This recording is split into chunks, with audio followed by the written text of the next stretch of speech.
Welcome to another Dhamma meeting where we will discuss the Buddhist practices of charity, morality, and meditation. Everyone who is interested is welcome to join. We will start with our first participant, which happens to be Felicia Chan from Malaysia. Good evening, Ajahn. I don't have question for tonight, but my meditation still good. Thank you. Okay. You can control your mind, okay? Make your mind calm, peaceful, and happy. Okay. Thank you. Okay. York Bay from New York. Good evening, brother. I still remain with the same, but I told you that the last week I do the meditation, I still the sweating a lot, still this week is the same thing. Maybe my body the problem with that. Well, it's not really a problem, it's just the way it is. If you just ignore it, then there's no problem. The problem is you want to do something about it, and when you cannot do it, then it becomes a problem. Just accept the body for what it is, that's all. Okay, thank you, brother. Thank you. As long as it doesn't interfere with your meditation practice, you shouldn't really worry about it. Okay, thank you. Thank you. Okay. Kok Seng from Singapore. Good evening, Ajahn. No questions at the moment. Thank you, Ajahn. Okay. Nandapat from Thailand, Ubon Ratchathani. I don't have any question ค่ะท่านอาจารย์ happy to listening in ค่ะ Kwan Liman from Malaysia. Good evening, Ajahn. Ajahn, I don't have any questions. I'm still feeling contented and happy. Most of the time, I don't have much thoughts, and most of the time, my thoughts is on the practice only. Good. Don't have any. Okay. Next, Thank you, Ajahn. Alvin from Malaysia. Good evening, Ajahn. I don't have any question at the moment. Thank you. Okay, Diana from Wales, UK. Yes, thank you. How are you? Good, thank you. And you? Yeah, good, thank you. All well now. I've been reading The Forest Leaves. Yes. And I was thinking, it says that the mind, the body, the emotions, the mind thing, and all that sort of thing, and the essential, the bit that observes that, and that's the bit that moves on into another dimension. Not I want to live. Your signal is cutting off and on, coming off and on. I couldn't really get what you're trying to say. Can you repeat again what you're saying about the mind? About the essential, when we think of ourselves, we think of our minds and our bodies. Part is the bit that views that, and that's the bit that carries on to other dimensions. And it's not that I want to live forever, because I don't really. But it just feels like, which bit is it that moves on? Your mind moves on. The body will disintegrate into the 4 elements, and you are essentially the mind, except that you are not you are just a knower. So you're not a person, you're not an ego, you're not a self, you're just a knowing element. One of the 6 elements that make up everything in this whole entire universe. The sixth element. The physical world made up of the five: the water, the wind, the earth, and the heat of the fire element. And it exists on the space element. It goes around like in planets and stars and inhabitants of planets, are existing in this space element. With the human and animals being connected with the mind element, the knowing element, which doesn't exist in the physical world, it exists in the spiritual world. It's connected through the stream of consciousness extended from the mind toward the body, to connect with the body, so that it can receive information that the body collects through the eyes, ears, nose, tongue, and body. But one day when the body breaks down, then this connection is severed, is disconnected. Then the knowing element will then go look for a new body to reconnect to. That's what rebirth is. But the knowing element is still the same knowing element. Whatever it used to be, it still continue to be so. If it used to be good, it will continue to be good. If it used to be bad, it will continue to be bad. If it used to be male, it will continue to be male. If it used to be female, it will continue to be female. But sometimes it gets the wrong body, that's a problem. A male mind and get connected to a female body. So it acts differently. It still acts like a male with a female body. And vice versa. A female mind might get connected to a male body. And it acts like a female with a male body. But for most people, it is properly connected. Male to male, female to female. So this is what it is. The mind keeps changing partners, changing bodies. Because the body don't last forever. Most body lasts about 100 years or so. When it breaks down, then the mind will then reconnect with a new body. But it's the same mind that was disconnected from the old body and just reconnect to a new body. And then all the features in the mind will remain the same. Nothing change, nothing disappear. Habits, preferences, and things like this will go with the mind. And we keep going as long as we've still got lessons to learn. As long as we don't know who we are, what causes us to be what we are, until you come across the teaching of the Buddha, then you learn about this thing that I just told you about. And you have a choice. You can stop this process of changing partners by stopping your mind from craving for things through your body. If you no longer need the body because you have no cravings, then you won't need a new body when this body deteriorates. That's when we end rebirth. And that's what our practice is about, to stop our cravings. Right now we still crave for sensual objects. We want to see, we want to hear, we want to feel, we want to smell and taste things. We have to stop these cravings. Once we can stop it, then we won't need the body. We won't need to have a body. Then there will be no new birth. This will be your last birth. You can exist in a spiritual form without having to have a body. And much better, because a body is a burden, right? You have to look after it from birth to death.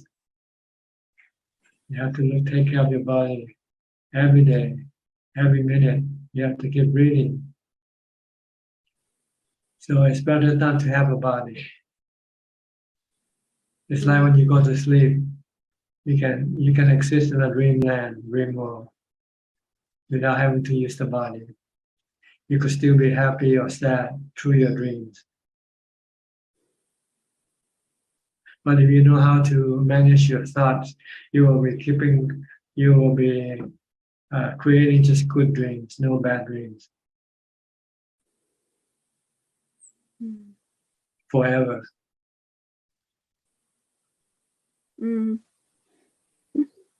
So this is what we want to do, to stop our cravings. And to stop them, we need the practices of charity, morality, and meditation.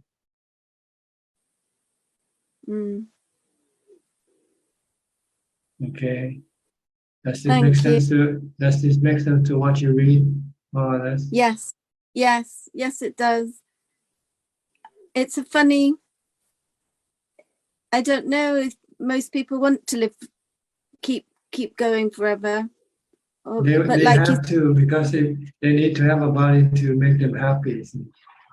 There's a need to see, to hear things all the time. So when you cannot do this, you become sad, right? When you, like during lockdown, you can't go anywhere. You feel bad. You feel frustrated. You feel restless. We quite enjoyed it, I'm afraid. We had peace and quiet and lovely walks. And then this is good for you. It means you don't want much of the sensual objects, so you can live without them. Yeah, sometimes. Yeah, sometimes, not all the time yet. No. That's the goal, is to try to live, not to live without them, not to live with them, not to have them. We can exist without them. We can be happy without them by calming our mind through meditation. Then we can be happy by meditation. Thank you. The book, what's the title of the book again? Just now. Forest Leaves. Who is it by? It's, I don't know. It says by Ajahn Martin Payad Hamo. Okay, yes, I think he's a German monk, one of the disciples of Ajahn Mahabodhi. It's very strong. I have to read little bits and think about it. Yes, he is very, very tough on teaching. But very good. I'm very grateful. Okay. Keep on reading, keep on studying. You'll learn more. All right, thank you. I'll go to Claudia now. Hi, Claudia. From Nuremberg, Germany. Good afternoon, Tana-chan. I'm glad to be here. I have no questions, but I have 3 remarks. So the first remark today is that I'm finally finished with the translation of Tana-chan's book. And I sent my translation to Kenneth, the first 2 parts to Kenneth to correct it. And when he sends it back to me with the correction, I can upload it on the homepage of our German Buddhist community, where I am a member of. The second remark is also for Diana. I've already met Ajahn Martin. He's really from Germany. It's many years ago that I met him, and we had a good Dhamma talk. And the third remark is that I thank you, Tana-chan, for explaining the happenings with a male mind in a female body or a female mind in a male body, because I raised a transgender foster son for 20 years. So he was born in a female body and has a male mind, and I did everything to support him. So I thank you so much for your teaching. Yeah. Thank you. There's nothing wrong, to have the wrong body. No. Yeah. But people don't understand, and they're afraid of something that is different from them. Yeah. Yeah. But actually, we're not different at all. No. Yeah. We have the Of course it we have the same aspiration. We have the same thing. The things that we need. We all have the same thing. Yes. And as a Buddhist, it was not difficult to me to accept it. So it Yeah. was okay, no problem at all. Good. And how's your son doing, or your daughter? He left our family in April, Uh, and he is living in a community now. He has special care because he brought a lot of he still has a lot of problems with his special needs, and we see him, but we are good in touch with him. He doesn't live too far away from the school where I work, so he's doing sometimes well, sometimes not so well. Okay. I think maybe we all have to look for people with like-minded to live with. Yeah. Yeah. Okay. Is this all the remarks you have tonight? Yes, for the moment, yes. Okay. And Thank school will be starting pretty soon for you. Yeah, school will start on September 12th. So you won't be joining us for a while. Yeah, so I will be here until including September 12th, because the first day at school is maybe from 8 to 12 Okay. in the morning. And yeah. What time is it now in Germany? It's 3:15 now. Okay. Yeah. All right. Thank you Thank for you. joining. Thank you for teaching. Okay. Mamio, Mamio from Thailand. Good evening, Ajahn. I have no question. Okay, Machi Willie from Indonesia. Ajahn, I also don't have any questions. Thank you. Okay, Rusli also from Indonesia.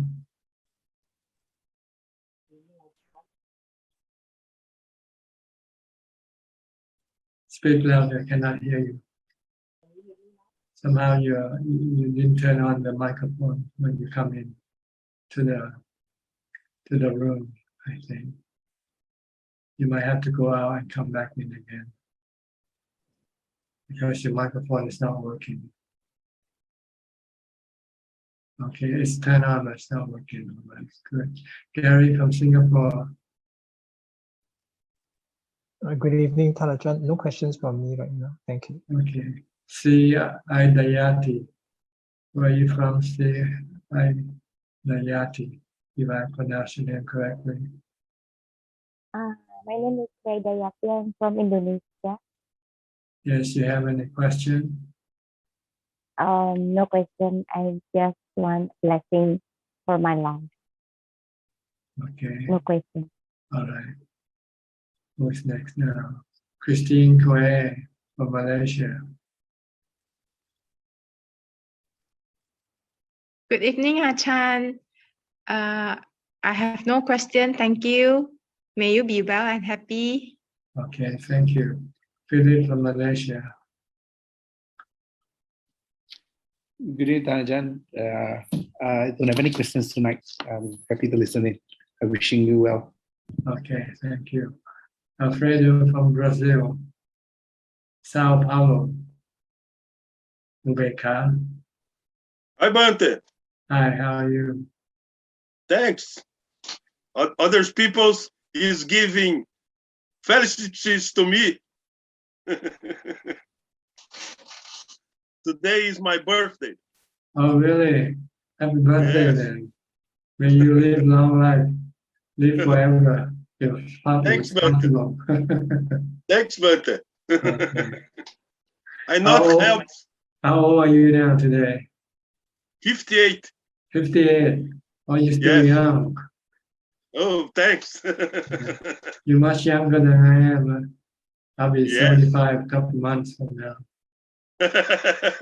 Congratulations for age, Bante. It's a gift from the world. I not help a lot the world, but I'm a Buddhist. I'm a meditation man. I give money for any peoples. I give happiness for any peoples, but I not help a lot other peoples. You do what you can. That's about all you can do. Just do what you can. Yes. Okay. Now, you wish to ask any question tonight? No, it's okay. My practice is okay. I practice in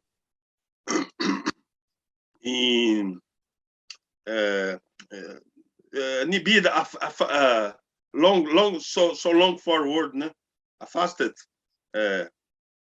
separate the word, a little separate the word with meditation. Okay, separate most. Yes, I'm not much involved with the problems. You still working? No, only for my things, for my house, my cooking, but only for my things. And you live alone? Yes. So you like a mountain? Oh yes. Other people's not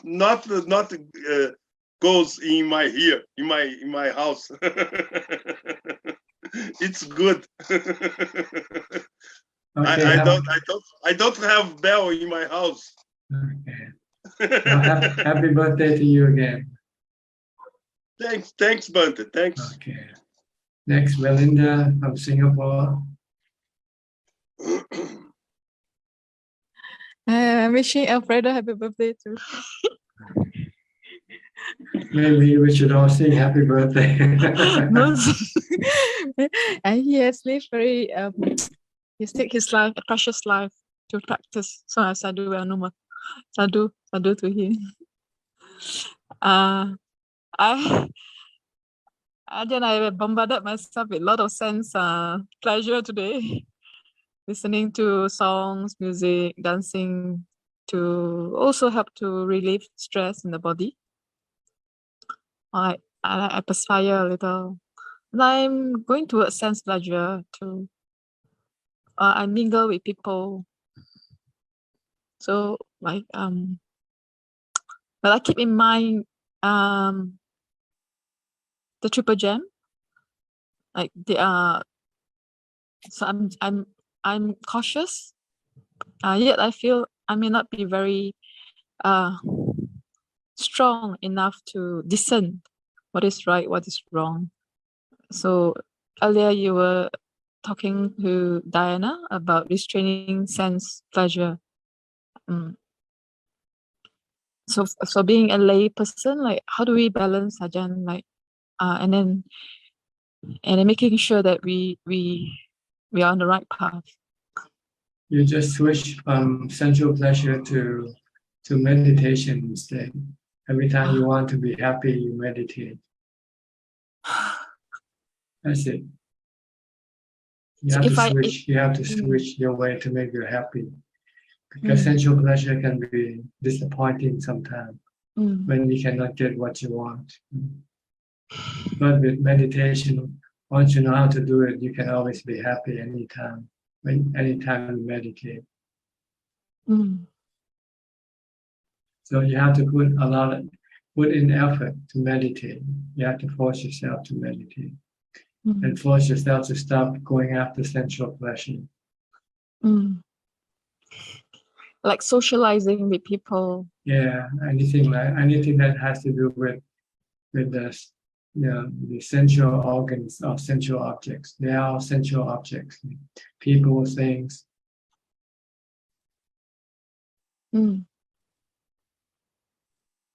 Like going for exercise, going near the nature.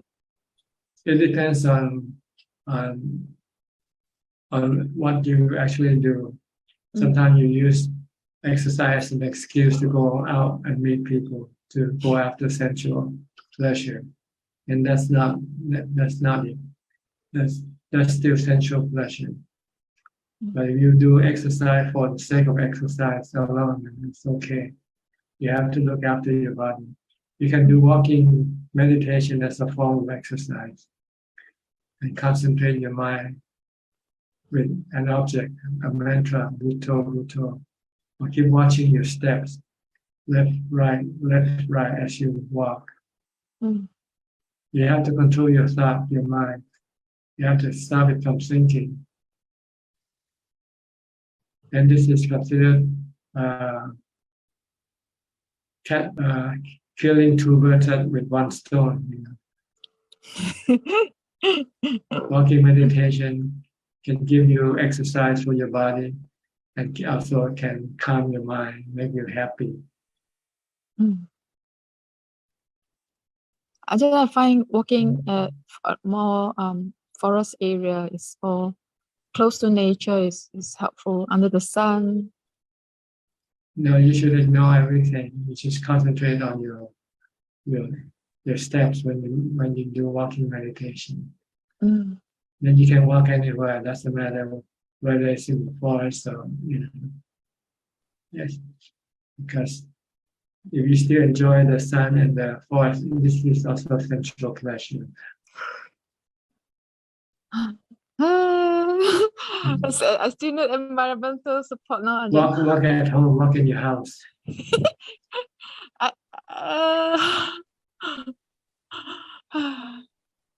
If you concentrate on walking, eventually you'll feel comfortable staying inside. Right now you feel uncomfortable because your mind wants to go outside. That's the problem. But if you can calm your mind and stop this desire to go outside, then you can be happy staying inside. But the mind think a lot, Ajahn. That's why you have to stop. That's why you have to stop it. That's why you have to use mindfulness to stop your thinking. Okay. Okay, I'll try, Ajahn. Okay. Next, Liliani. Liliani, where are you from? Okay, cannot hear you also. I think you didn't turn on the mic when you first come in. They asked you to click on the button using computer audio, and if you don't do that part, then your mic will not be working. So we cannot hear you right now. You might have to go out and come back in again. Okay, leave the room and then re-enter. Click on the link and come back in, because we cannot hear you. Okay. Okay, next, Noon from Seattle. Noon.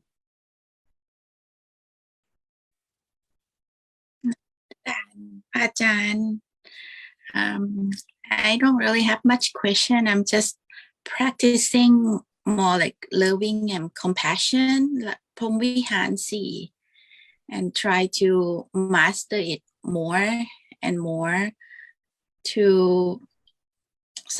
Mostly I can do Metta, Karuna, and Mudita. I'm still working on it, and Ubekha too.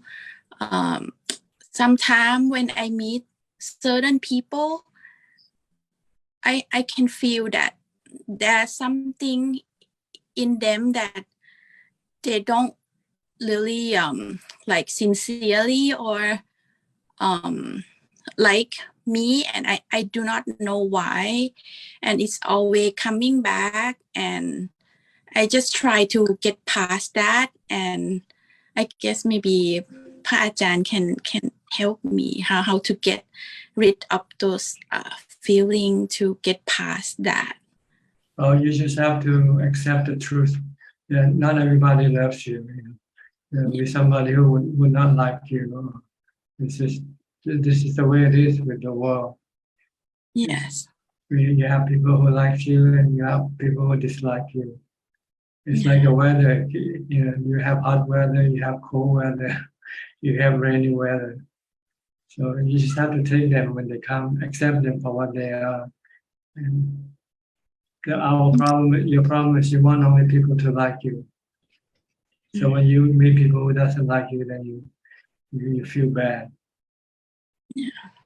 But if you say, okay, I can accept everybody because there are all types of people in this world. There are some people who will like you, and there will be people who will not like you. But you don't have to act according to them. You can always like everybody. This is one thing you can do. Yes. You can practice. This is what metta is about. Metta is for you to like everybody. Yeah. Regardless of whether they like you or not. Yeah.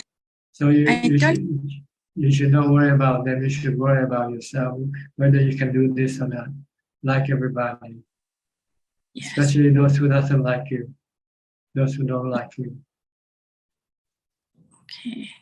This is the test that you have to take. If you want to be have real metta, then you have to like everybody. Yes. Yeah, I'll try, Ajahn. Yeah, I think mostly I can do it, but sometimes at some certain time, it's just I'm still questioning what did I do, and sometimes I don't feel like I do anything.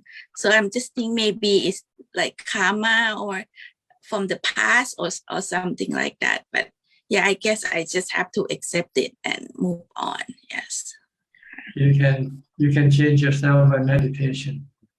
If you practice meditation, you will come to a point where you can stop your reaction, your old bad reaction, and and have only good reaction toward people, like metta, karuna, mudita, ubekka.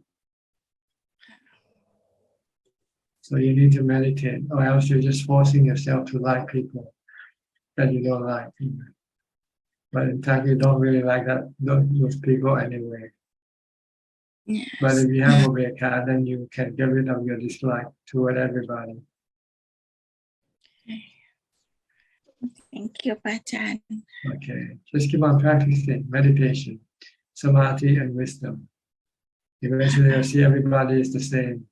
We are all made of the same material, the 4 elements. Our body are made up of the 4 elements. We all have the 32 parts. We have hair, we have nail, skin, teeth, and so forth. We're all the same. If you hate them, it means you also hate yourself. If you like yourself, then you also mean you like other people. Yes. Because it's the same. Okay, okay. Next evening from Indonesia, Medan. Oh, you're in too early tonight. Yeah, Ajahn. Because I am not meditate tonight, Ajahn, so I can come early. Ajahn, regarding about like dislike, if I have a dislike for someone, will it generate the bad karma for me? You can, if you don't stop it, it will generate bad karma. If I don't stop. It can generate bad karma, but not always. But if you don't stop it, the more you think about this person, the more dislike you get, and maybe then you might want to stay or do something. So what should I do to not feeling dislike anymore? You have to meditate to get to ubekka. Because I cannot lie to myself that I don't like this person. Yeah, so you have to get to ubekka. Meditate until you get to ubekka. Ubekka, maybe in after I jhana, meditate. the 4th jhana has ubekka. The 4th jhana is still very far. No, it's in yourself. It's not very far. Yeah. It's just that you don't want to do it, that's all. You want to keep thinking. Yeah. And I have a recorder from my reference that I talked about last week. I tried to, that is the Bante. I tried to follow his meditation method. I follow the voice instructions such as feeling parts of the body like hand, feet, background, face, back of head, and others, and so on. So I did it for 1 week now. And as the result, I became more focused on doing anything with this body and eyes that I see, and mind that is only in what I do. Is it good, Ajahn? Because when I do some, It's good, but it's not good enough. You never get to jhana this way. If you keep moving your mind, focus. You have to fix your mind on just one point, on the breath alone. Why don't you listen to the Buddha, Anapanasati? This is the Buddha's teaching. I think the Buddha is more powerful. Okay, use Buddha then. Buddha, When you want to go look at all Buddha. the various parts of the body for, that's vipassana or for vipassana. But you're not there yet. You're still on the samadhi level. Samadhi is to concentrate your mind and one object only. Yeah, there is so many way I try. I think the Buddha is more powerful than the Okay, Anapanasati. Buddha is good. You can use Buddha to concentrate your mind with. Can I do Buddha for 2 hours or 3 hours? You have to do until your mind becomes calm, still. Sometimes I feel like the mind stops. I think you not only do Buddha, you probably do Buddha and then think about something else. And then you come back to Buddha after 5 minutes, you come back to Buddha. Yeah. Then you go and think about something else for another 5 minutes. Then you come back and to your Buddha for half a minute, then you go again. If you do this, you will never get any calm. You have to stick with Buddha only and nothing else. In our daily life also Buddha. Yes. When I eat and I do something also Buddha. If you don't think you don't need to have Buddha, but if you think, then you should start it by using Buddha. Or if you can focus on eating only and not thinking, then you don't need Buddha. If that way must living alone. That's why we have monks. Yeah. Because when I see, you want something that the monk get, but you don't want to do the same thing that the monk do. You want to get jhana, but you don't want to become a monk. Yeah. So that's a contradiction there. Yeah, so I feel people can be a mechi or a bhikkhu is very lucky people, very lucky. So just do what you can and get what you do. That's about all that you can do. Just Buddha in meditation, I feel this is not enough. Must have a heavy practice in daily life also. Yes. Like just in meditation for 2 hours, 3 hours, that is not enough. It's not the length of time, it's the quality of your meditation that matters. Yeah. Some people can concentrate in 5 minutes or 10 minutes. Because of they have accumulated the good karma in the past, so they have done this before. They have practiced this before, so they can continue on practicing. As for you, you haven't started before, then you have to start now from zero. So it takes you a longer time. And wish for my next life I can be concentrated in 5 minutes. You don't have to worry about next life. Worry about this life. Yeah, because I feel to learn meditation is very not easy. It's easy. Meditation is simple, straightforward. It's the doing that is not easy. But if you try to put in your effort, You can do it. Everybody can do it. What's so hard about reciting Bhutto, Bhutto, Bhutto? But the mind keep running and running. It's useless. So you have to keep bringing it back to Bhutto, Bhutto. Maybe outside people see the meditation people is just the useless people just sitting and close the eyes, but they don't know the mind. Don't worry about what they think. Yeah. You know what you're doing, and you know it's good for you. That's all you need to know. Other people don't understand. That's their problem. You don't have to explain to them. Maybe they don't know our mind is It's very like a hard monkey. to, Our mind is like a monkey. very hard to calm down and make it still. That is the, how can I say, very hard to do. Okay. Yeah. If you try, you keep doing, you will be able to do it soon.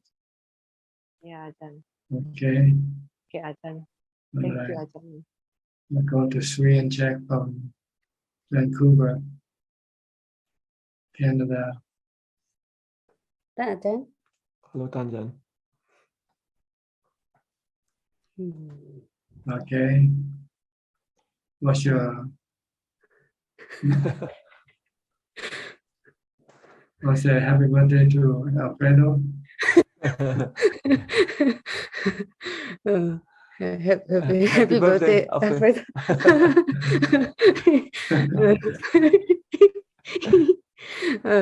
Ajahn, just a comment, I think. Yeah, remark. Before I met you, I listened to other talk, and there's a teacher that's among that said that the word bhikkhu, he said, like in Pali, bhik means bag, so bhikkhu means beggar. So the Buddha purposely called the monks bhikkhu because he wants to lower their ego. But however, as a lay person, we are not to call monks bhikkhu because we are not to call the monks beggar. Only the Buddha can call that. And the 2 weeks ago, I heard one of your old talks, and you give a meaning to the word bhikkhu, and you said that it means somebody that see the danger of samsara. To me, that's much more. That's the, for me, I think that word is the bhikkhu means, like your explanation of bhikkhu, that somebody who see the danger of samsara is so much more to the point and meaningful. And yeah, I think just my I guess the two meanings for me, I think the one that you gave, it's very, very meaningful for me. Yes, I'm not sure where all the different definition of this word comes from, but the one I heard was the one I said, seeing the danger of samsara. But a bhikkhu is also a beggar. He lives by the giving of the charity of other people. But he doesn't beg. There's a difference between a bhikkhu from a beggar. A beggar will go begging, but the bhikkhu will not beg. The bhikkhu will just walk past your house and leave it up to you, leave it to your conscience, whether you want to give or not give. Yeah, I guess the word beggar, I feel not good saying it because I don't feel that somebody is so, like, that can see a samsara so wise can be a beggar. But I think it's just an English word. No, it's also it is also, I think, intended to let the monk know that you're not better than a beggar, really. It's really to cut down the ego. Because you live by the giving of the charity of other people. So the difference is that you're different from a beggar in the sense that you keep the precept, you have morality. You're a moral person. And also you don't beg, you don't go soliciting, asking people for things. Right. But you just let your presence known to them that you are here to receive whatever you want to give.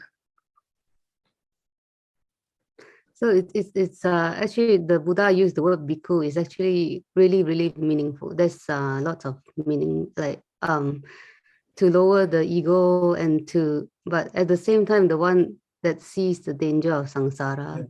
To know the purpose of becoming a bhikkhu is to stop samsara, is to get out of samsara.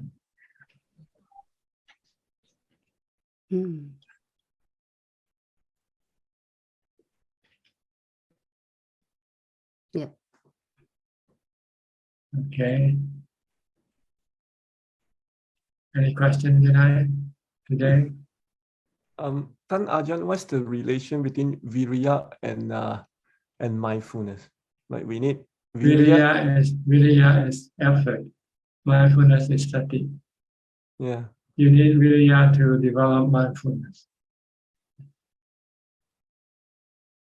Okay. You have to be diligent in developing mindfulness. Like hardworking. Viriya means to be hardworking on developing your mindfulness. Without viriya, nothing can happen. Everything depends on viriya, on your effort. If you don't put in the effort, you will not get anything. It means you're not practicing. That's what it means. When you're not practicing, it means you have no viriya. When you practice, then it means you have viriya. You're putting your effort into the practice. So this is the most important Dhamma. It's the mover of all the other Dhamma. Without viriya, then you'll be just sitting like doing nothing. Okay, no effort. But how to raise the effort? Meaning see the danger. One of them is to understand your status. Who are you actually? Are you a free person or you are a prisoner? If you study the teaching, you'll find out that you're just like a prisoner in a prison. The cell that you're locked in have 4 walls, right? And the first wall names birth. The second wall means aging. The third wall is sickness, and the fourth wall is death. So you are locked up in this cell forever. Birth, aging, sickness, and death. So if you want to be free, you have to get out of this cell by practicing morality, meditation, and wisdom. And in order to practice, you have to put in the effort. You have to have viriya. Without viriya, you cannot be free from stress or suffering. I think there's a saying by the Buddha said, you will be free from suffering by viriya. Without viriya, you will not be able to be free, because you will not be able to develop the other Dhamma. You will not be able to develop mindfulness, samadhi, and wisdom. So this is right effort. The right effort is to develop mindfulness, to develop right mindfulness, right contemplation, right view, and right thoughts. You need right effort to do the work, to be the one to push the mind to do the work. If you're lazy, then you won't be doing any mindfulness or any meditation or any contemplation. you rather watch TV, watch YouTube, or have something to drink or eat, then you'll be a prisoner forever. You will not be able to get out of your samsara cell.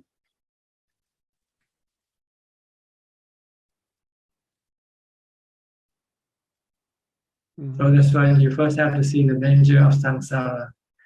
You see that you are locked up in samsara forever. And the only way to get out is to follow the Buddha's path.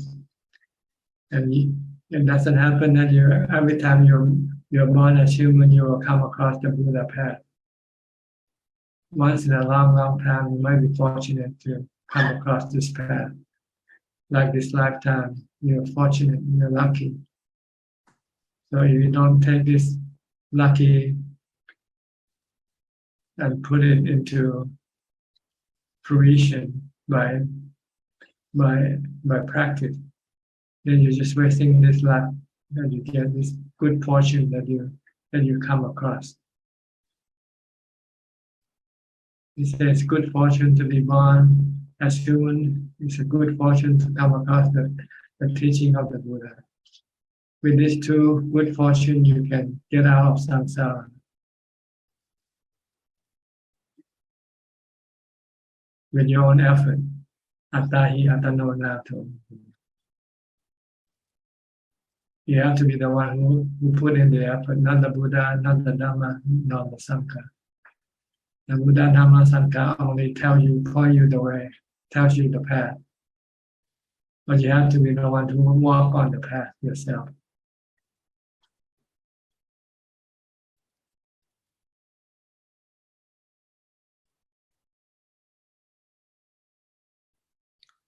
Okay. Yeah. Good. Good. Yeah. Thank you. Thank you, Ajahn. Are you running a nursery or a kindergarten or what? Daycare, Ajahn. Daycare. Like and kindergarten. Like What does that mean? Daycare? You can take any age group. Yeah, from babies. Like kindergarten is like 3 to 5 years, like 4 to 5 years old, and daycare is like since like maybe baby, like few months old. Just looking after babies. Baby until they grow up until 5 years old. Until 5, then they go to kindergarten. Yeah. So sometimes they call this nursery in Thailand. Nursery. Yeah, they call nursery, I think. Yeah. Same thing. Yeah. You don't teach much, you just look after them, feed them, and let them play, look after them, and make sure that they don't cry, make sure that they're just happy. and they make me happy too. And they special need or not? They're just normal children. Any children. Any children. Any children. Yeah. No need to you don't separate them if they're special need children. Yeah, it's actually good to our ability. It's actually good to integrate them. That's helpful to the special need children. Okay. Yeah. How many children you have? I don't really know. No, I think maybe 200. Maybe 200. Almost, yeah. Yeah. Maybe Almost 200. 200. Okay. Yeah. That's quite a lot.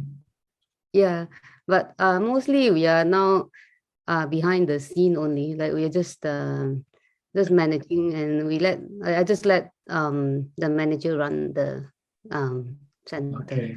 And we work very little, like just behind the scene. We repair. Maybe if there's something that needs repair, we go and repair. But we always work. There's no one there, so we are behind the scenes. you don't actually run the school. You just more or less we try to.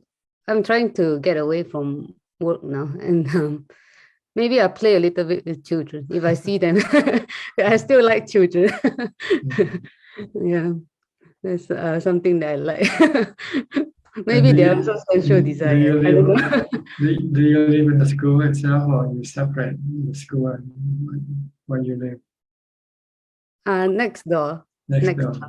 Yeah. So if they need fix something, we can fix something. But pretty much the manager is independent. Like she can manage things, and we can be behind the scenes. We can do more practice. You own the school, but you let the manager run the school. Yeah, I just trust them and let them do their job, and so that we can have more time to ourselves. Like we don't really want to be involved anymore. But one day, I'm planning to let everything go. I don't want I think your talk was really beautiful, Ajahn. With the 4 walls of prison. Yeah, it's so beautiful, so inspiring, and so powerful. Thank you, Ajahn. Okay. Okay. Bruce Lee is back now. Bruce Lee, can you talk this time? Can Ajahn hear me? Yes. Oh, okay. I don't have any question, but I have a question for my old friend. You have a question for your old friend? What do you mean? Or you already sent the question to your old friend? No, this one is so I have to translate for her. I see. Okay. But the beginning is a 1 paragraph. It consists of 8 sentences. I am a single mother. I was recently hospitalized for 2 times in the past 3 months due to gastric and migraine issues. This is all may have been triggered by a stressed mind, lacking of sleep, and irregular meals. Medicines has been causing sleepiness and weakened my body. I lost body weight and hospital bills adding my miserable life. I'm unfortunate in love and do not interest in getting much money. Thus, I found no drive to continue my life, and I do not mind that. I've been forgetting Buddha for years. Being Buddhist for so many years is useless unless we practice it correctly and continuously. I remember how happy I was when I did Dana at Sion, and now I started chanting at night again. Dear Noble Ajahn, actually, what is the good purpose of life? The good purpose of life is to follow the Buddha's teaching. Because if you can do that, it will lead you to supreme happiness of Nibbana. How can we take care of our body and mind? Do we need a regular schedule which provides enough sleep, exercise, and regular meal for the body? Well, as far as the body is concerned, you have to ask somebody else. I'm not a medical expert on the body. But just basically, you have to provide the body with the 4 basic requisites of life, of living: food, clothing, shelter, and medicine. And it doesn't have to be expensive. It can be cheap, it can be simple. And it doesn't have to be many either.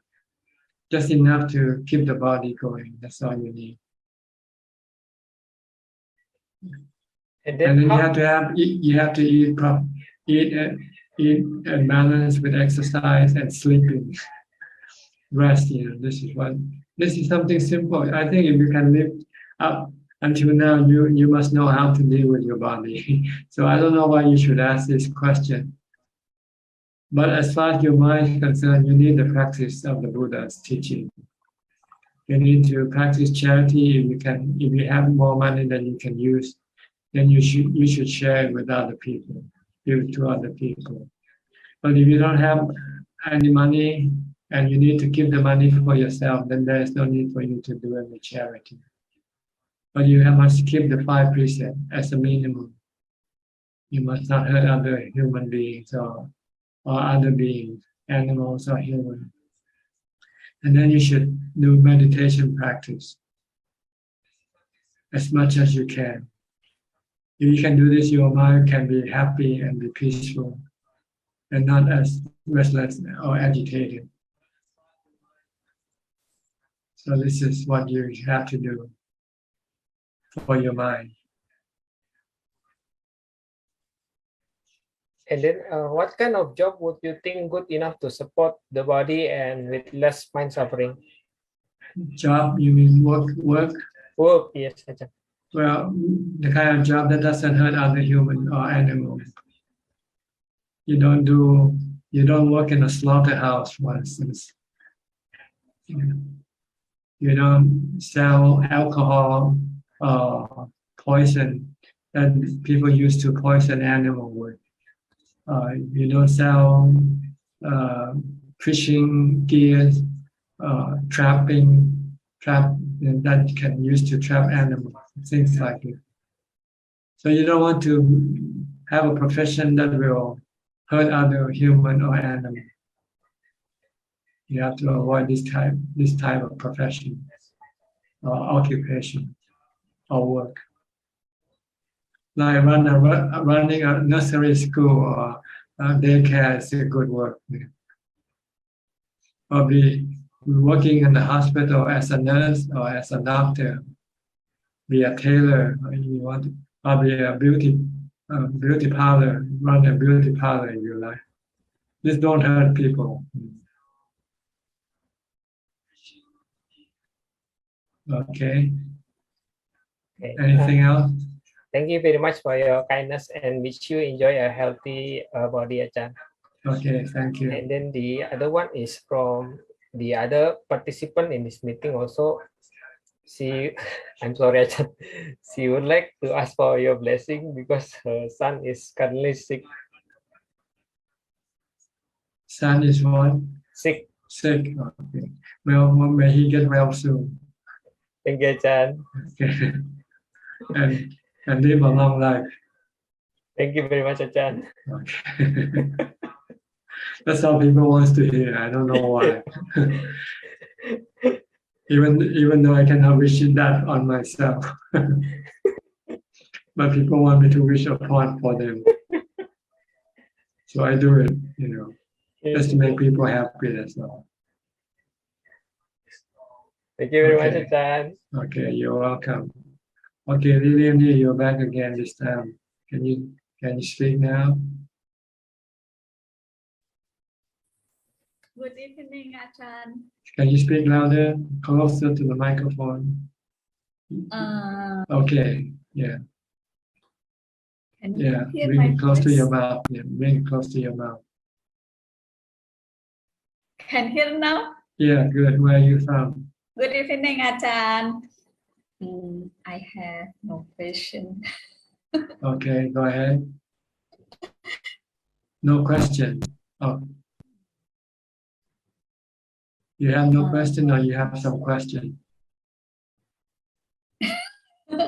No question. Oh, no question. Where are you from? My Wi-Fi is so bad in here. Okay, where are you from?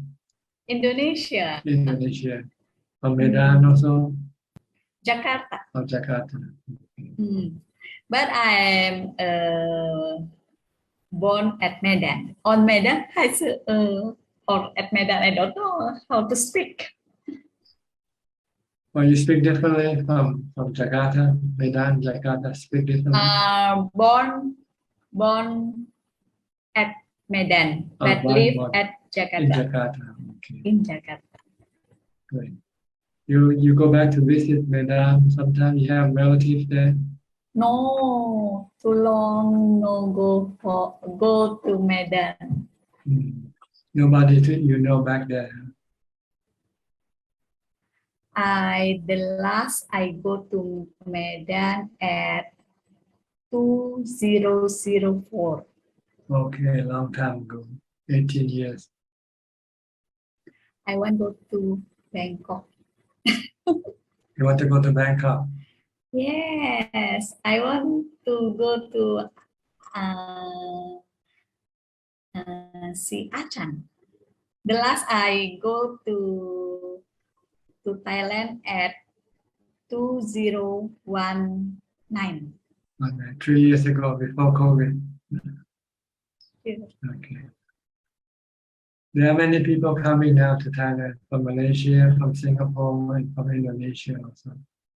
I hope I can go with Bruce Lee next year. I see. Bruce Lee will be the organizer of the trip.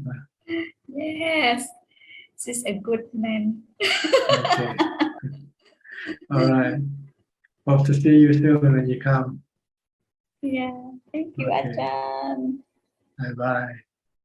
Now, who is next? Kek Genso from Penang, Malaysia. Good night. No question, Ajahn. Okay. Eugene Shi, where are you from, Eugene? Ajahn, I'm from Taiwan. Yeah.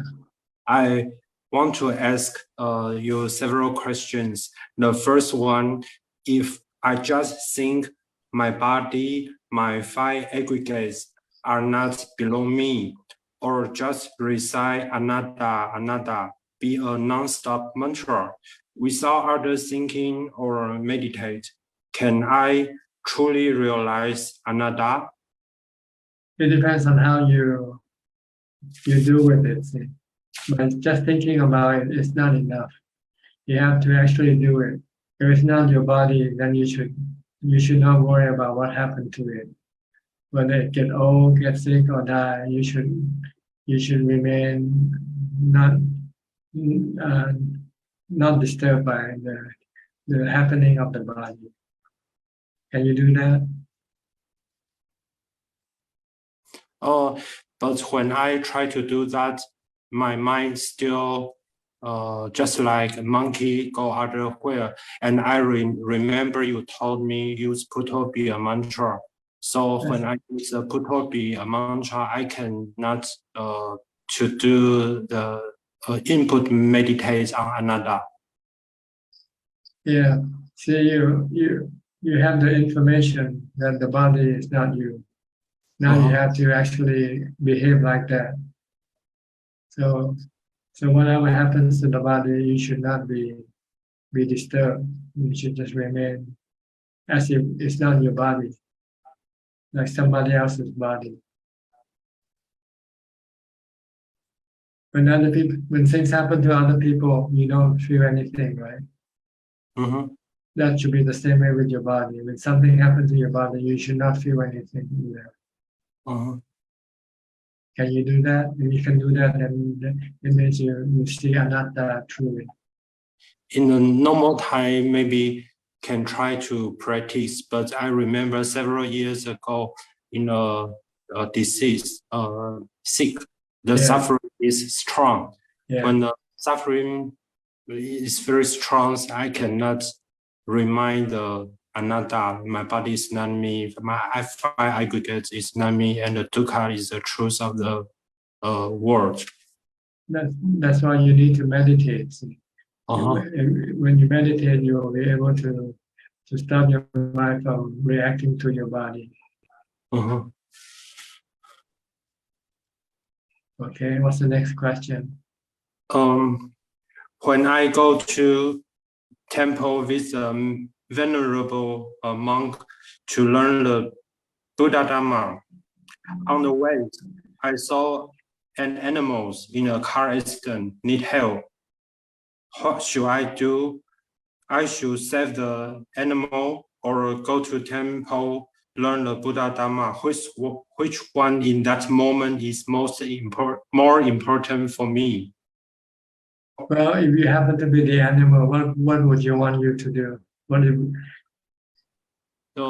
the dog to the animal clinic? Yes, you want to save the life first, then you can go to the temple later. But when I arrive at the temple, the Dhamma talking is finished. There'll be next time. You can wait for the next time. So in Buddha, follow the Buddha's teaching, save the animal is most important than learning knowledge of Buddha Dhamma. Right, because the animal needs help more than you need the Dhamma. The Dhamma can wait for you. And besides, when you listen to the Dhamma talk, the Dhamma will tell you to go help the dog first anyway. Yes. Mm, You have to have compassion all the time. When Uh-huh. things happen, you have to get into action right away. If you can help people or animals, you should do so. Unless you cannot, then you have to use ubeka instead. uh-huh. So if I save the animal before I go to temple, then my karma, my life is ending. No other opportunity to listen Dhamma. So for this save animals karma and the compassion, next life I will 100% get into the Buddha Dhamma family and continue to learn what the Buddha taught. I think this is just a theory, you don't really, it actually happens or not. So better not, because you might not learn anything from the Dhamma talk anyway. People listen, you can be listening to Dhamma talk for many times already. If you should learn something, you should have learned a long time ago already. So I think this is a theoretical question, and sometimes you can, there's no end point to this theoretical thing. So better not. Let's not talk about theoretical questions. Yes. I remember you say in YouTube Dhamma talking, you say our minds always want to get out. So just like turn the face, turn directions back to ourselves.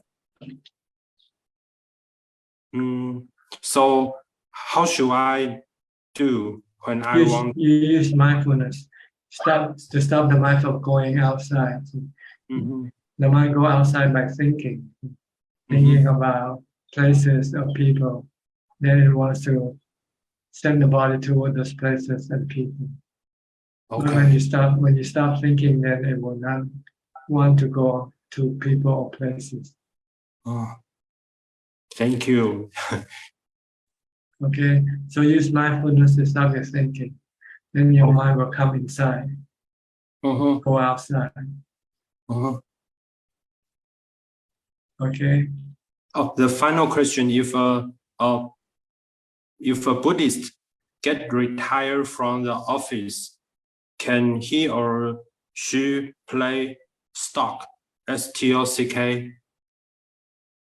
Well, it's up to you. If you want to ensure that you have more money to support yourself, if you need to, you can buy safe stock. Don't take risky stock. Because risky stock can be considered to be gambling. You don't want to gamble. I think many people do gambling, do the stock like gambling.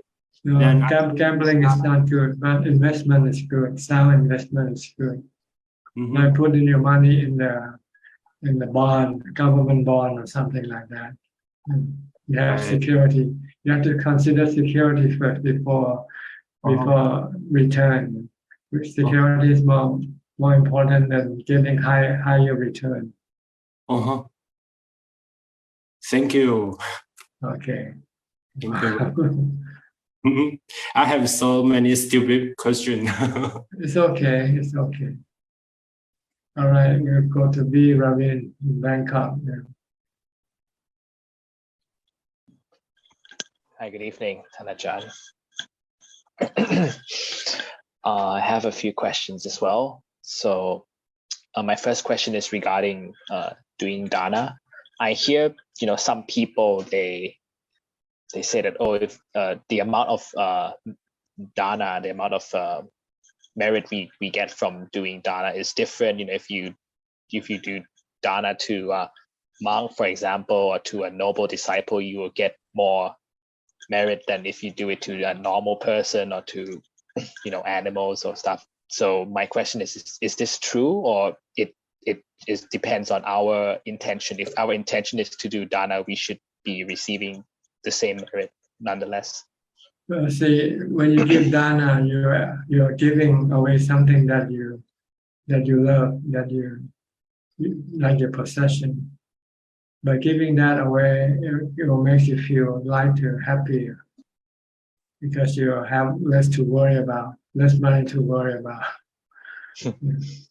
So this is something that will happen to whoever you give. It doesn't matter. You give to a monk or you give to a charity, you give to the hospital or school. You get the same feeling of giving, of sacrificing your wealth.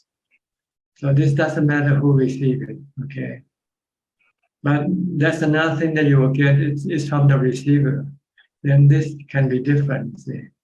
If you give to the hospital, you might learn something about the hospital.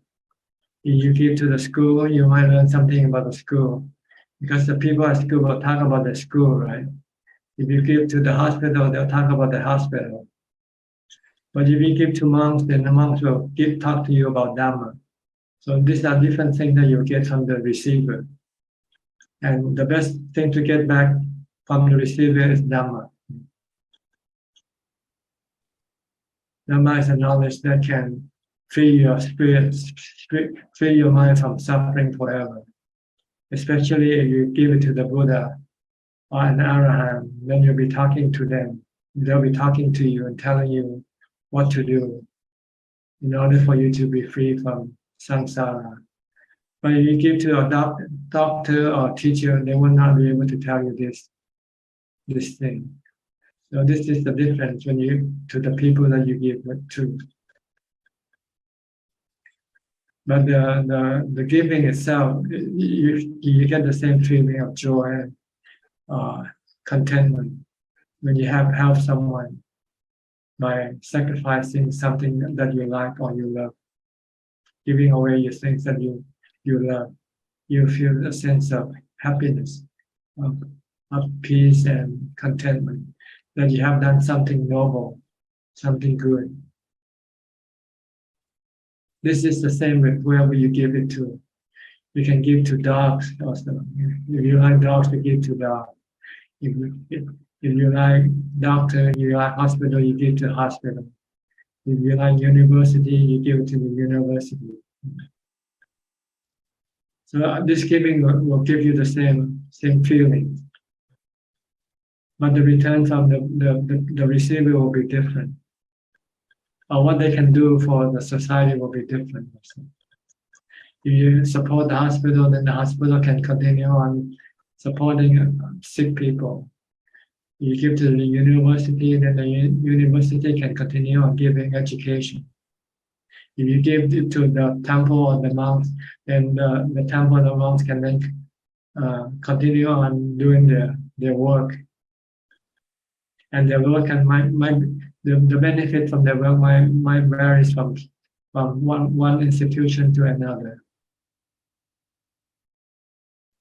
But it's up to you. What do you want? What do you want to support? Education, religion, healthcare. This you can choose. That's why we have different type of charity, right?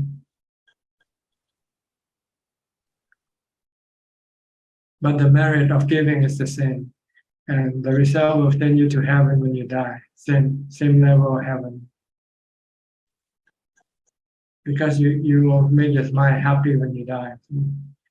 Even before you die, as soon as you give, your mind becomes happy. And this happy mind, when it dies, it becomes heaven. But it cannot go any higher than that. But if you give to the Buddha, and he might give you a Dhamma talk, and then you might suddenly become enlightened, then you will go much higher than the heaven that you get from giving. So they say that to give to the normal person, you get one in return, one time in return. You give to a noble person, you get 100 times in return. You give it to the Buddha, you get 1,000 in return.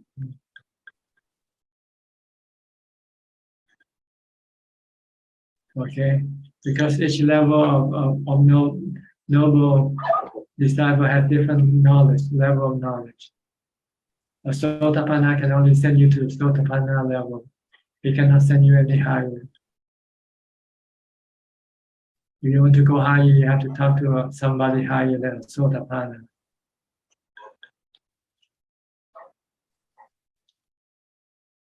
So this is different.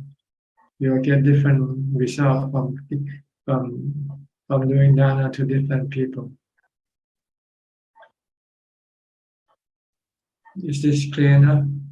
Yes, yes, that's clear. So the act of giving is the same. The It's feeling the of the same. mind is the same. Yeah, the result of giving is the same. But what you get from the receiver is different. It depends on what the receiver have to give you. Yes, I observe that whenever I give, the mind feels light. You feel like you're able to contribute to helping people in need, and it helps us to, feel like we can be a part of helping people. So it's a good feeling, as you mentioned. But you might not get anything from the receiver if you don't talk to him. Yes. Even if you give to the Buddha and you don't listen to what he has to say, you don't get anything from him either. Yes. So if you give to Buddha or noble disciple, you have to wait and listen to their Dhamma talk. You don't go home and say thank you and goodbye.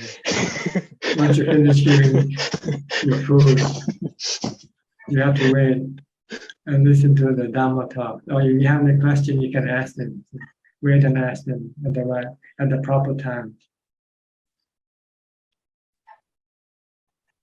It's just like at the sala where I used to go when I was young, where we give food to the monks and to Thanajan, and then we would wait for your Dhamma talk after the meal. Mm-hmm. So if you don't talk or listen to the monks, then you don't get anything from the monks. Mm-hmm. And lots of people don't do that. They just come to give food, and once the monk give the anumodana, thank you, then they say goodbye and they go home.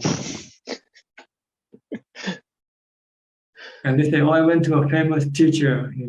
I must get a lot of merit." They don't get anything except for what they give. That's all. And they could do this with other monks, not famous monks. They can get the same result if they don't listen to the monks anyway. yes, but I realize it's also important to give without expecting anything in return. Oh, that's right. That's another dimension. What you can expect things from the people you give. If you know what they can give you, it can be helpful to you. Then you must expect. If you don't expect, then you don't get. If you don't expect help from the Buddha, then you won't get, right? You just give food to the Buddha and say bye bye. But if you need help and you stay and ask the Buddha, can you help me? I have this question in my mind. I cannot find an answer. And maybe the Buddha can give you an answer right away and clear your mind and maybe get you up to the higher levels, to the next higher level. So you must have expectation from the receiver also, but not demand from them. I don't mean demanding. You give without demanding anything in return, but you hope that the person who has something good will give you something. Or you can ask if it's not too, but you don't ask for repayment, but you ask for a favor maybe. I have done you a favor now. Maybe I have some question, like if you go to the hospital, you might want to ask the doctor, I have this physical ailment. Can you help me? I think this is something that you can do, right? It's not expecting or demanding, but just you just want some advice.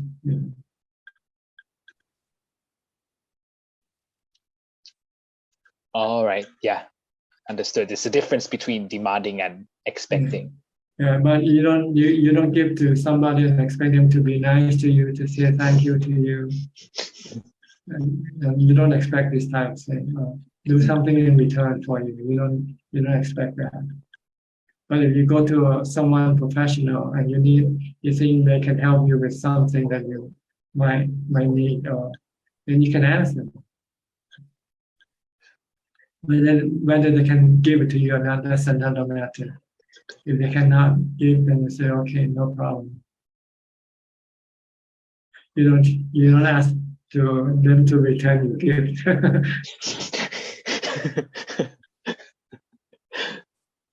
No. Okay.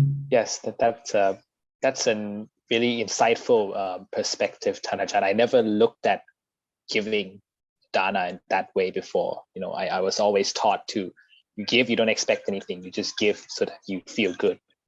And well, that's basically what you should do. You don't want to expect anything from receiver. But unless that receiver has something that he can give you and it can be useful for you, then you can ask. Right? Yes. But you don't demand, say, I give you this, then you're going to have to give me this back. You don't do that. Maybe you just ask. I heard you have something good. Can you give me? Can you share it with me or something like that? Sometimes people go to monks and expect monks to give them numbers, lottery numbers. I hope you when you meditate, you can see numbers. And there are people who go after monks for this reason. They give dana to monks and then hope that the monks will give them some hint. Maybe not the exact numbers. And they will try to interpret what the monk was saying into numbers.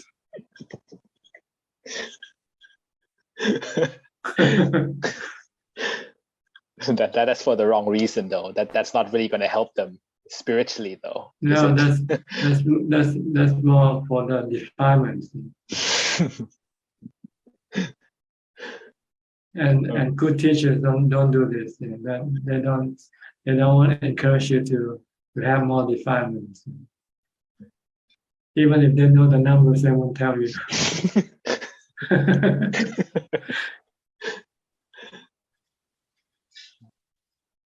That's a good one, Thanajan.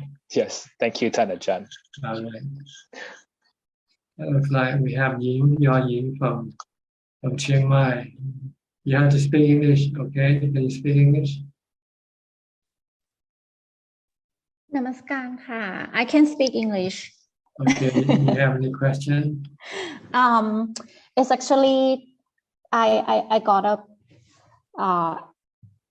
straight for 6 months because of my dog, and 2 weeks before it passed away. So I relieve this stress, but it's actually my dad.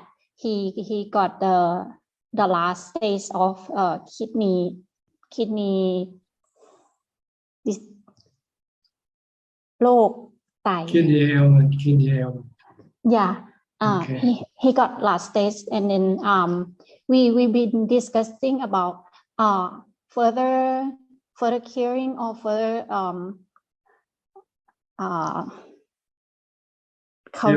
what to do? It's up to him. Yes. He has to decide for himself what he wants to do. Yes. We've been talking for like 6 or 7 months before, and he decided to sell his car, with special car, because he paralyzed for 35 years, and he have this car to going to the see doctor or to go anywhere, and then he decided to sell it and then donate that money to the hospital.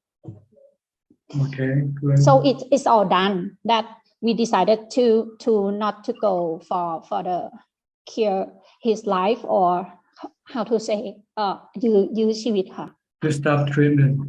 Yes, Okay. kind of that. And so I found out that they have a palliative care or something like that, that Yes. help for the last stage of cancer and also kidney something. And then we have appointment with the doctor already that we gonna go through this process. And just today he got very sick and he cannot how to say, he cannot move, or he cannot stand the pain. Yes, so we decided to go to the doctor, but not go to the kidney doctor. He said he wants to go to the lung doctor because he cannot inhale well. Okay. But we all know that this caused from his kidney. It's up to him, whatever he wants to do. It's his body. I listen to you, Ajahn, and every time that you say something about this, not going to against your parents or doing that thing to he wants thing, we give him things, something like that, and not to against him. So we try, and then today we go to the lung doctor, and then lung doctorดุหนูอ่ะ he said to me like, why you decided to go to palliative care? Because you have money, you can go treatment him, we have many way to treat him, and then he was already too pain to suffer, so he grabbed that opportunity. It's something like reverse thinking, Ajahn. So so the lung doctor called the kidney doctor, and he said to kidney doctor that this patient, he wants to go on for the process. Yes, for treatment. So in next 2 days we will go to the dialysis. Yes. But he got paralyzed, so things not going easy like many people. He cannot เขาเป็นแผลกดทับอะค่ะต้องพลิกตัวตลอด So he has to be moved. He has to constantly be moved. Yes. So the จุดที่จะให้ยาต้อง is complicated. Kind of that. Leave it to the doctor then. Okay. Yes, he's in the hand of the doctor now. So. Yes, but the thing is, my mind. You have to have ubeka. You have to have ubeka. Okay. I really want your suggestions about this because I try, but there's it's nothing tougher. you can do anymore. There's nothing that you can do anymore. So you have to stay calm and not feel bad or sad about the situation. Okay, ค่ะ อาจารย์ anything please tell me. Well, you did all you could, so there's nothing else to do but just stay calm and watch. I have to. I know. Okay. You should not be sad or feel bad because it's not your fault. He gets sick. It's his fault to get sick. It's his fault to be born. Oh yes, we've been talking about this because you got body, so it's pain. That's right. Without body, then no pain. Yes. So at first is when to lose his life, but this time he stick with his body right now. But you know the people who got paralyzed for 35 years, his body is not so good. He got no muscle. He got no skin. Some and bone is like. Yeah. You just have to look at it. It is his karma to suffer like this. Okay. Okay. All right. อาจารย์ขอบคุณนะคะ Okay, enough. It's actually not enough. I really want. We're running out of time. I have to go. There are other people waiting. Okay ค่ะ I will catch up you. You teach. ค่ะ Go to Lillian in Bangkok. Good evening, Ajahn. Firstly, is it okay if I just wish that Yor Ying's dad will be at peace, whatever situation he's in? Yes, you can. You can. Yep. And my question tonight is, when you get, it's about anger again. When you get very angry, right? The last thing you want to do is to go and meditate and to chant or whatever. But when you are at the situation where you are raging or you are in a very bad situation that you cannot even control yourself, how do you go and be at peace and go to the toilet? Go to the toilet. Lock yourself up in the toilet and you keep reciting Bhutto, Bhutto, Bhutto, Bhutto, and try to forget about everything else. You should have a panic room to go to. Okay. Your mind's in panic mode, so you have to go into a panic room to calm it down. Okay. Because if you're exposed to people and things, it can increase more panic. So it's just to isolate yourself from everything if it's possible. Excuse yourself, I have to go to the toilet. Okay. Because even when I meditate, let's say I try to meditate, the defilement will tell me, okay, go talk to that person right now. No, you can't just keep chanting. Try to chant, keep chanting. Itipiso, Buddhang Saranang Gacchami, Dhammam Saranang Gacchami, Sangham Saranang Gacchami. Keep chanting until your mind calms down before you stop. Okay. I'll try to chant more then. But you have to learn now before things happen. Because if you don't learn when it's time for you to chant, you won't be able to do the chanting. Yes, yes, that's true. You need to exercise your chanting or your mantra. Yes. So that when the time comes, when you have to do it, you can do it easily. Okay. I will try that. At least you can use this as a lesson to warn you that you have to learn to chant or learn to use the mantra. So that when in time of need, you can then use it to help you Okay. suppress your anger. Okay. I'll try that. Thank you, Ajahn. Okay. Okay, Suhan, you're the last person in the room today from Singapore. Yeah. Hello, Ajahn. Nice to see you. Go ahead, speak up louder. Oh, yeah. Hello, Ajahn. Nice to see you again. Okay, anything you want to ask? I've got a lot of thoughts right now, but I can't really think of a question to ask. Yeah.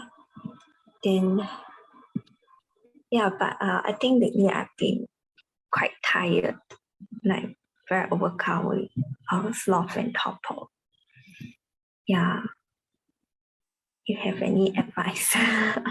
Don't eat too much. Don't eat too much. Eating a lot can make you sleepy, lazy, want to go to sleep. So fast, do some fasting, and like you want to solve this problem. Oh, okay. But I just bought this. Don't eat dinner. Stop eating dinner. Then you can meditate at night. If you eat dinner, then you want to go to sleep. You want to go to bed afterwards. Okay. Maybe I keep my dinner in the fridge, and tomorrow then I eat it. Because I bought already. Yeah. Okay. Okay, just try to eat less, and then you won't feel sleepy. It's overeating usually causing the sleepiness. Eating too much. Okay. If it's possible, if you can eat once a day, and then this will solve your sleepiness problem. Try to eat once a day. I try. in the morning. As soon as you get up, then finish your meal and then forget about eating until the next day, until the next morning. Like monks, we eat once a day in the morning after we finish our alms round. We come back to the temple and we have food. And after that, we don't have any more food until tomorrow. I feel a bit scared because I get gastric easily. Oh, don't worry, it doesn't happen. It's just your defilement trying to block you from fasting, that's all. As soon as you're doing something good for yourself, your defilement will then come and scare you away. Yeah, I think the defilements like to scare me. But when you do something to hurt yourself and the defilement says, yes, go ahead, eat a lot, it's good for you. Get fat, get overweight, it's good for you. Get diabetes. Yeah. Get high blood pressure. Your defilement like your body to be like that, to get sick. Then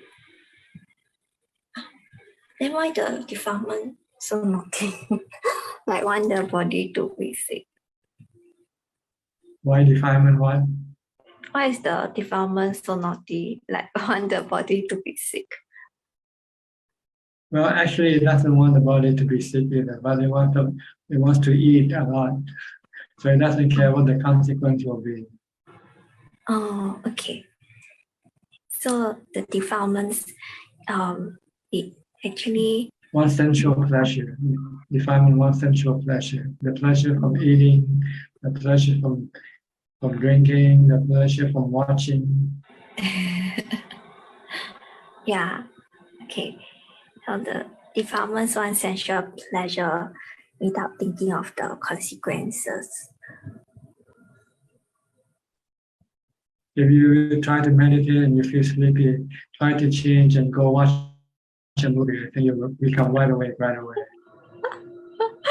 Yeah. Yeah.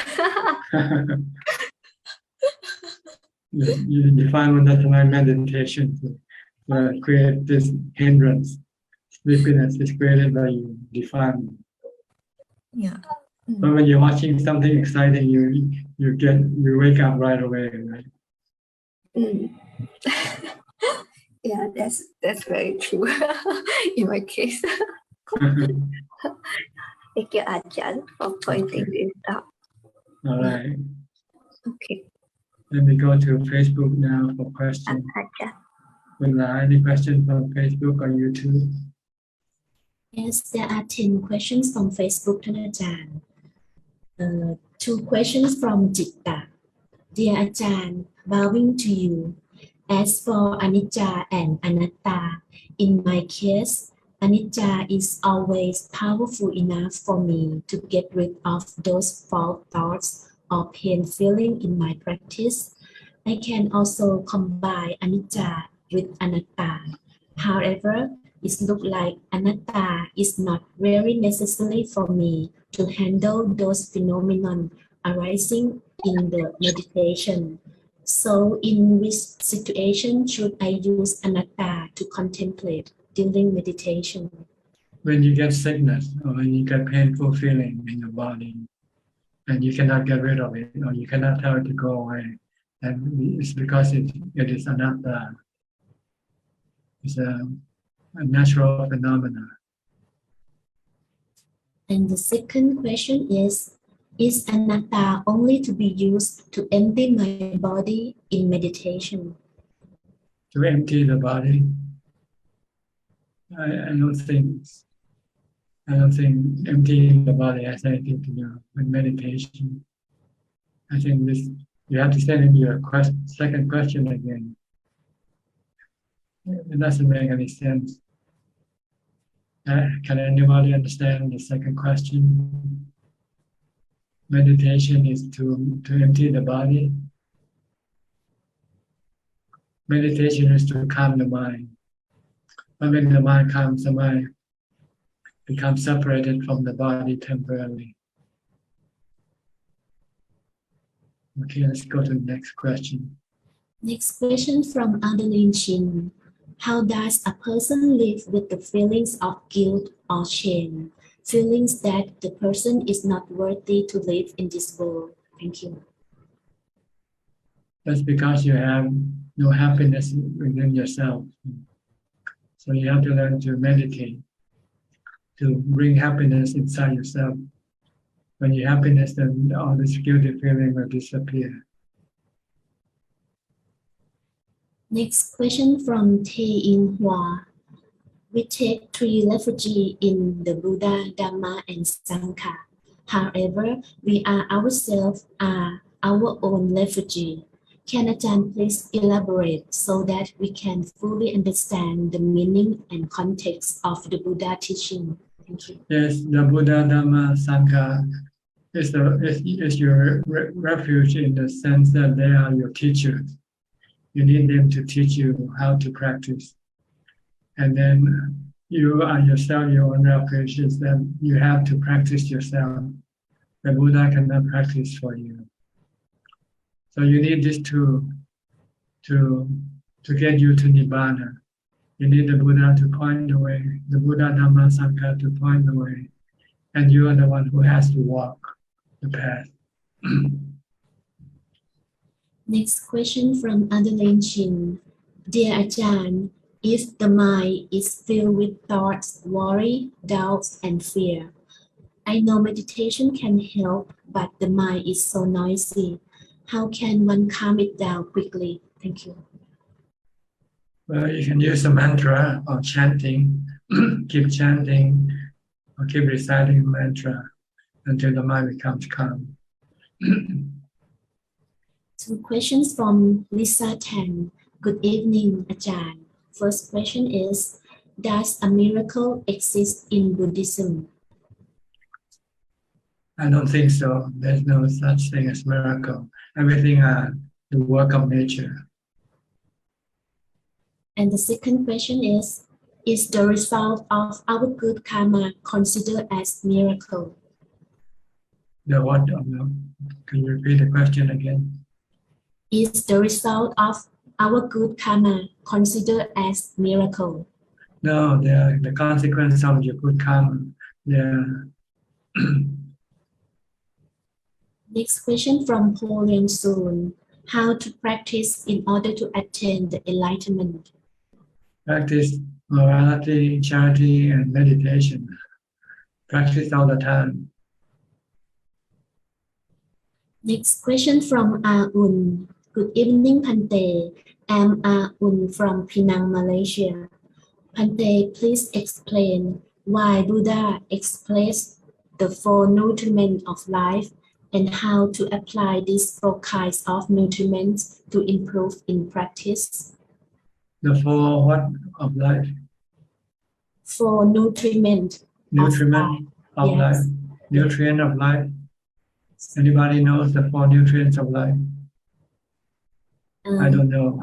The 4 elements, they said there are 4 kinds of nutriment which enable living being to grow and maintain life. And the first is edible food, and the second is the food of sense impression, and the third is the food of volition, and the fourth is the food of consciousness. I don't know why. This is my first time to hear this, so I cannot give you this answer. And the last question from the Multiversal Unity. Dear Pra Ajahn, the normal perception and knowing is through 12 ayatana. Is there knowing above the ayatana? If so, what does it know? Thank you. The knower is the one that knows everything that happens, that comes into the mind. All the sensual objects, all the thoughts are being known by the knower. That's all. Okay, that's all. Huh? All right, we have a few more minutes left. If anybody would like to have any more questions, you're welcome to raise your hand and unmute your microphone. Ko saying he is just coming. Cook saying? Okay, okay. Yeah. Ajahn, Praja, I'd like to clarify. To achieve enlightenment, we need the sila, samadhi, and panya, and also sometimes Praja, you also mentioned dana, sila, and bhavana. So how do we relate these? How do we relate these two together? Mostly one is for the lay people, the other is for the monks. Monk has already done their charity. They give up all their possession. So there's no need to practice charity anymore because they have nothing else to give. They're bigger now, so they cannot be, they're not rich person like before. They're not rich men. Yeah. But when you're still rich and when you still have lots of money, then you have to give it all away first before you can become a monk, before you can fully concentrate on your practice. Like the Buddha, he gave up his priestly life and go live as a monk. So he did all the charity already. So if you still have lots of money, lots of possession, you want to give it all away in order to free yourself so that you can go meditate full time. If you still have dealing with money, if you still have to manage your money, then you will not have the time to go and meditate all the time. So it depends on who is teaching to. If he's teaching the lay people who are still involved with money, then he tells them to get rid of that money and go ordain, become a monk. Once they become a monk, then he teaches them the practice of sila, samadhi, and panya. Okay, so so does that mean that bhavana is we can equate this to samadhi and panya? Yes, bhavana has two types: samatha bhavana and vipassana bhavana. Samatha bhavana is the meditation for calm. Vipassana, contemplation for wisdom. Okay. Yeah. Okay. Okay. Ajahn, just have one question relating to insects. In this case, ants. So sometimes when I'm preparing food in the kitchen, so sometimes the ants will be in the kitchen sink or near the stove, and then so before I start, I always tell the ants, "Oh, ants, go away, go away. The kitchen is over here is very dangerous. You may be drowned by the water or there are fire." So I will always tell them to go away. Then, but sometimes some of the ants, they are still around. So what I would do is that sometimes I would just blow them away, either from the water sink or from the stove fire. But I think nevertheless, I think sometimes I think there are still some ants. They are especially in the sink. Sometimes is inevitably some of the ants, they somehow when I wash or rinse something, sometimes some of the ants may still be washed away.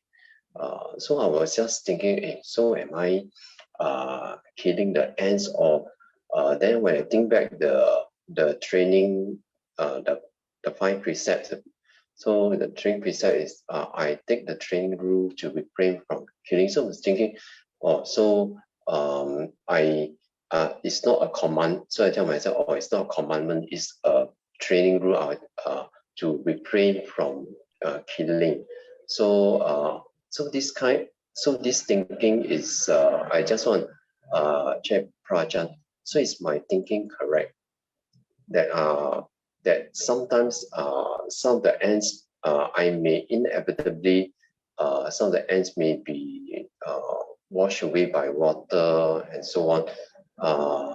So I'm just refraining from killing the ants, but I cannot 100% so-called as long as I have no intention to kill the ants. but it's somewhere in the process of preparing the food, they may be washed away by the water and so on. It means you cannot keep this precept 100%. So. Yes, yeah. It's like when you go and take an examination, you might not get 100% because you cannot get everything, every answer, all the answer correctly. So in the same way with keeping the precept, sometimes you cannot keep it perfectly. So you just have to accept the consequence of your action, that's all. If you want to keep it perfect, then you just go cook somewhere else, leave the ants alone. Yeah, I always try to do that if either try to use a piece of paper to pick up the ants from the sink and so on, but sometimes sometimes I think they are inevitably some of the ants may still be washed away. Well, that's your business, and that's the ant's business.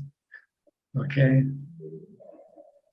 And when I tell the ants, so I always tell the ants, tell them in English. So ants, go away. This place is dangerous. Don't stay here. There's fire here. There's water here. Yeah. So I am trying to speak the language of the ants to tell them go away. I don't know. Whatever you want to do, it's up to you. Okay. But basically, you either keep it or you don't keep it. That's all. Yeah. So I just want to check. So I'm reframing from. In this way, I'm practicing reframing from killing. If you don't kill, then you refrain. But if you kill, then you don't refrain. That's all. Yeah, I mean, no intention of killing. You cannot say you don't have intention when you see the end is right there. When you say unintentional is when you don't see it, you don't expect it, and it happens. Like when you'll be walking and then there might be some ants on the floor and you don't see it and you step on it, then this is unintentional. But if you're cooking and you're seeing the ants in the sink and you want to wash something, and you say, I'm not intending to kill it, but you kill it anyway by your action, I don't think this can be considered unintentional.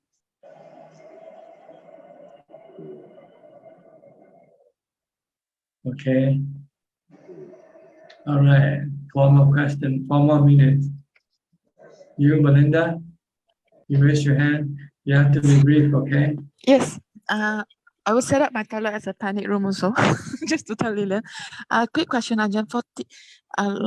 Sometime you told Evie about 40 kamatan, 40 types of methods of meditation. Yes.